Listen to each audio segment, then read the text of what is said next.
Hey Tigers, Tony here. We are at the final episode of our program management framework. I hope you've enjoyed it as much as me. So I decided to be in the Smart Tiger Saloon with Bello. So we've got a lot of great topics to cover.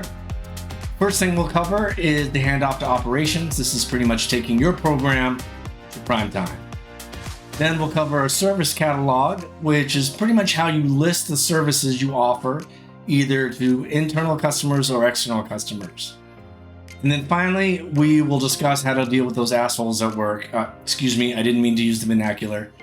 How to deal with challenging colleagues. So let's do it.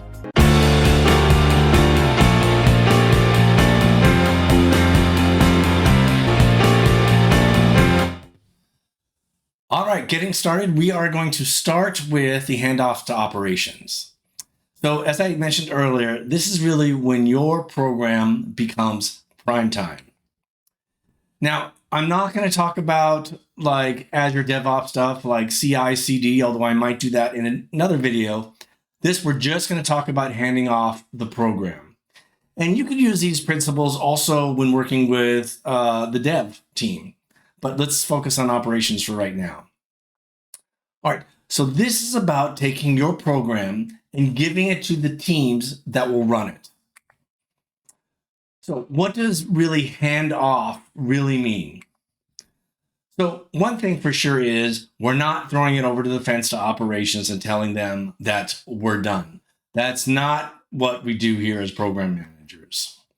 It does mean, however, is that there's a process there, and it's not about handing over your program. It's more about them accepting your program. And this is very important, that you don't bring operations in at the very end when you're all done. What you want to do is you really want to make them a stakeholder, like we did that stakeholder analysis in a previous video. And you bring them in into the beginning, and the program evolved with them. Operations, they love standardization. They love stability. So just the fact you are giving them something new makes them very cautious. Now, you need to also understand their processes really to hand it off so they accept your program. Now, one thing you want to do is really build confidence and credibility with operations, right? So make sure that this is a positive interaction, not something negative, not like saying, oh, it's all ready to go. What's wrong with you guys? Why are you blockers? Don't do that. And then you have lots of options, right? And a lot of times is when you hand over this huge monolithic program, right there, that turns operations off. So you might want to think, okay, I'll release it in phases. Maybe I'll do a proof of concept. Maybe I'll do a beta. Maybe I'll have less features in the program. So really kind of think of the options and how both you and operations can agree. Let's talk about what is a service catalog. So first of all, it's a publication. So it could be digital, hard copy, but most likely in today's world, it's going to be on some sort of website. And what it is it's actually an accurate description of what your program is offering. Now, this also lists the services your organization offers, but more importantly, it's how either an internal customer or an external customer can either sign up for those programs and start to use the service. It also provides clarity on how and when the service will be delivered. Now, don't confuse a service catalog with a portfolio, because it does not include like retired services and what services are coming up or a roadmap for those services. And it does not really include products. Finally, if you are program managing a product, then you'll really have to make sure that you work with the marketing and product managers to assist you with the portfolio. Let's go over an example. Of course, we're using our Tiger coffee machine example, like we've done. And what this program is about is how other teams in your company, so internal customers, and how they get their food products restocked inside to the Tiger coffee machine. So we want to create a process for them to engage our team. And what we're going to do is we're going to use a SharePoint form that they can fill out, and then it will get sent to our team.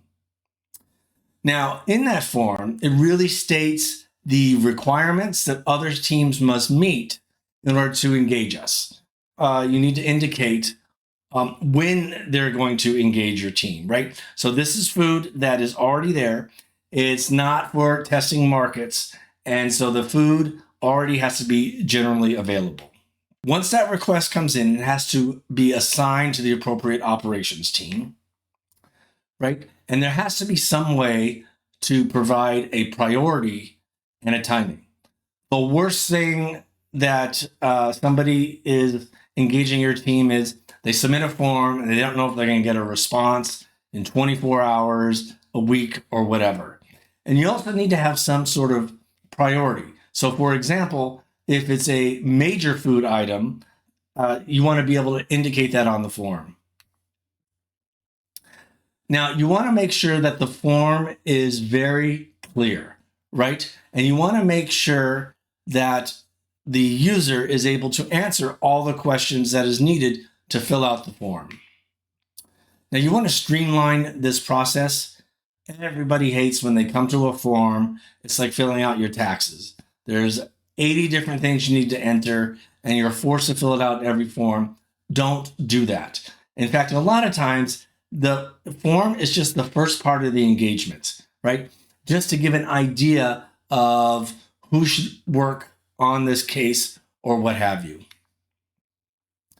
Now, if the request is turned down, you have to have some way that either they understand why it's rejected so they can go and maybe change something so they can engage you again.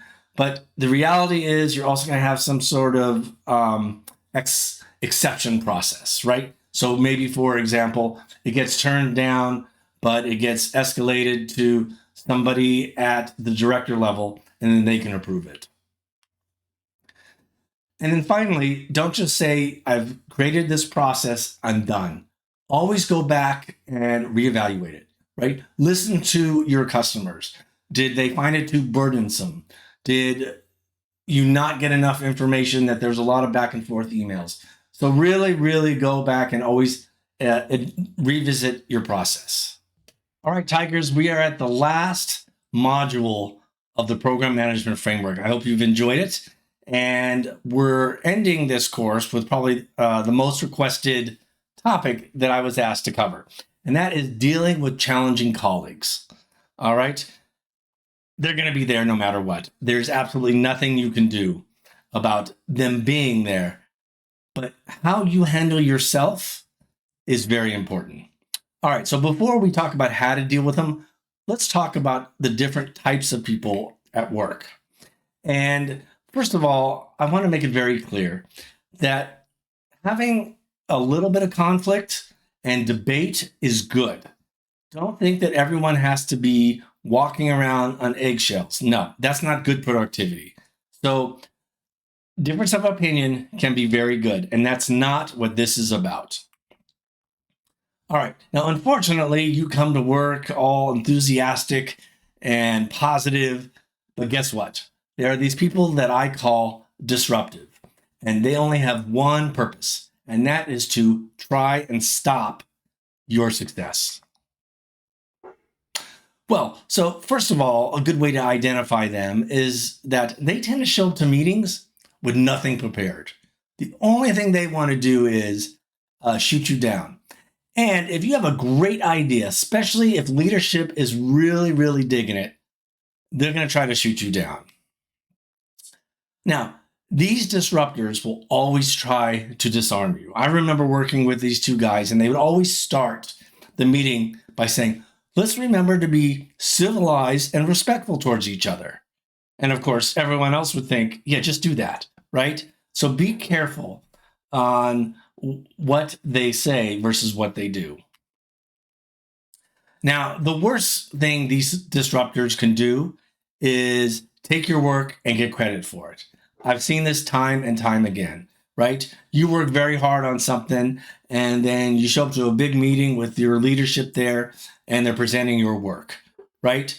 So that's what they do. and this is not good. All right, let's talk about personality factors, right? And keep in mind that you're going to see a lot of different personality factors. They're all needed. There's not a bad personality factor. All right. So the first one is the conscientious type, right? So they really take care of their own work and they're trustworthy. They come in with an open mindset. This is actually how I try to present myself. Then you have those people that are always agreeable. They always go along with the group decision. Again, not necessarily me, but they are somebody who is a good colleague to work with. Then you have these people that are really emotional stable. Nothing bothers them. It doesn't matter where the house is on fire or you're remodeling to something beautiful. They always keep a level head throughout the entire thing. And I love working with those people. I can think of a couple of people I work with now that are really good at that. And openness, right? I can't stand people that say, look, we've been doing this for the past 5 years. Why should we change it? Well, being open to new ideas. Now, those people that are telling you that, hey, we shouldn't change, that might be a legitimate argument, right? But there are also those people, and I tend to be these people that actually come with a lot of new ideas. Now, everyone knows there's pretty much introverts and extroverts. Again, not one is better than the other, although science research might disagree with that a little bit, but for this case, you need both, right? And introverts, we all know them, right? They tend to talk less, they keep their enthusiasm hidden, and they respond after thinking really hard about what just happened. They don't have a knee-jerk reaction. They really take time to think. And of course, the opposite's the extroverts, right? They like to be the center of attention. They talk more than they listen. They don't realize that they have 2 ears and 1 mouth, and maybe they should be using what they have more of, but that's not them. Again, you need both to have a successful team. And those that they love to take risks, right? They have this propensity for risks, right? And they're willing to take chances. And again, it's good to have somebody in that group like that. And those that are really good at self-monitoring, right? They really pay close attention to themselves and really try to figure out how they can copy the behavior of others, right? And they call these social chameleons. All right, let's talk about what to do with these challenging colleagues of ours. The first thing is I want you to be careful, right? These people are very, very, very clever, and do not underestimate them. Now, usually when they join your team, they start by being super, super friendly. And you think to yourself, God, this is actually somebody I'd love to partner with. However, be careful. What they're actually doing is feeling out who they can manipulate and who they can't. And another thing I've noticed with them, a lot of times they brag about people who they know. And Steve Ballmer used to have this saying, I was told, I don't know him, that when someone came in and started dropping names, on the way out, he'd tell them to pick up those names, right? So be very careful, super friendly, and they talk about big time people that they know. Now, they appear very confident, very eloquent, and very competent. Now, you're asking yourself, but there's nothing wrong with that. That's what I want to be. Well, however, guess what? They are that way, which means they're really good at manipulating others for their own purposes. Now, they're deceitful. Publicly, they'll say the right things. I knew a guy who used to show up at a meeting, and the first thing he would say is, let's make sure we respect each other and have an open mindset. Well, guess what? That's the last thing that guy did. So be prepared. Now, they have this kind of lack of concern for conventional morality. So what does that mean? Right? So you think to yourself, how could someone take the work I do and present it to leadership and represent it as their own? Well, guess what? They can do that. Now, they're really good at forming coalitions and cliques. Okay, so I kind of call this the carpool clique, right? A lot of times you'll always see these people hanging out together. They carpool together. They eat lunch together. They schedule meetings with only themselves in it and exclude you. But they are good at forming these cliques, right? Another thing they do, which drives me nuts, is that they're really good at kissing ass to leadership. So while they're kissing leadership's ass, you are working, right? It's disgraceful, but that's what happens. Now, so who are these people? Well, in corporate America, you read all the textbooks, they talk about Machiavellism, right? Or kind of short hypermox. And if you know who Machiavelli is, you understand why they get that title. So the question is what to do. You obviously need to protect yourself somehow. So I'm going to give you two approaches. First, I'm going to start off by telling you the approach the experts tell you what to do. And then I'm going to give you a second approach from my personal experience, and you can decide what you want to use. All right, let's talk about the experts. So the experts say, and it's all good advice, protect yourself. Now, how do you do that?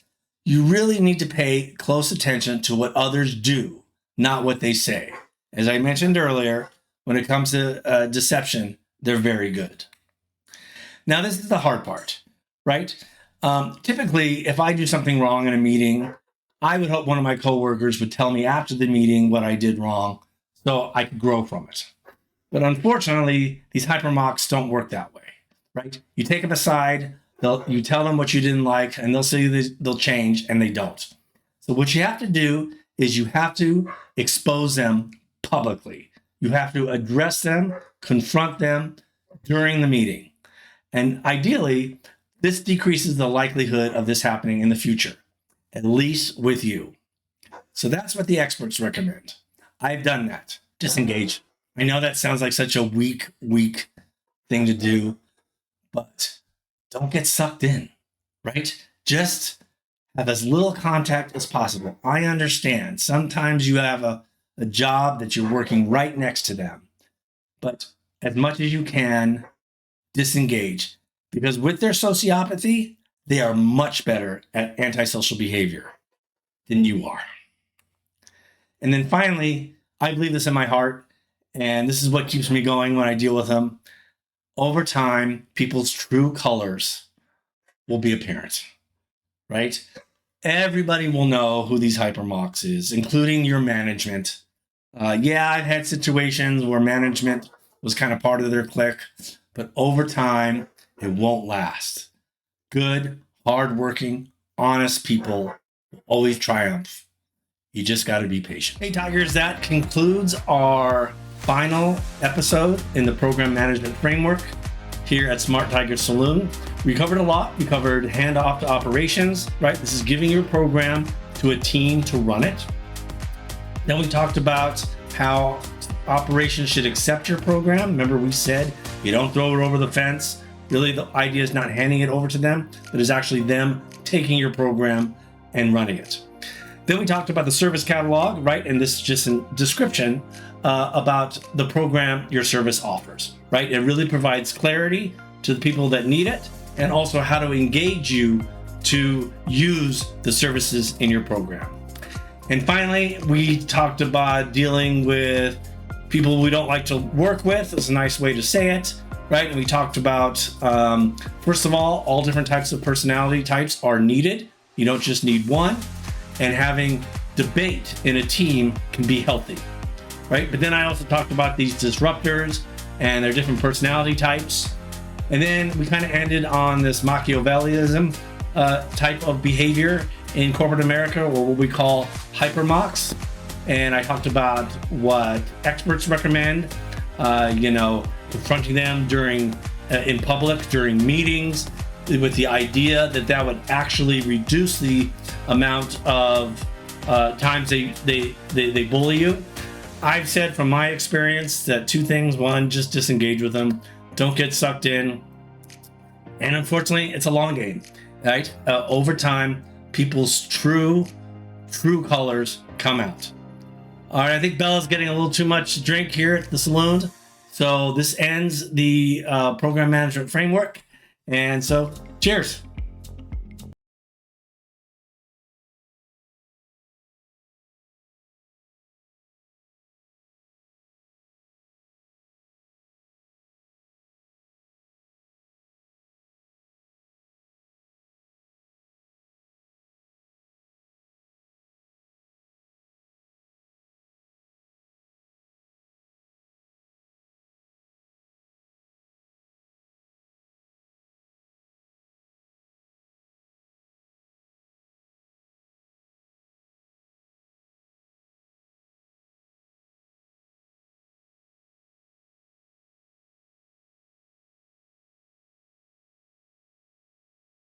Program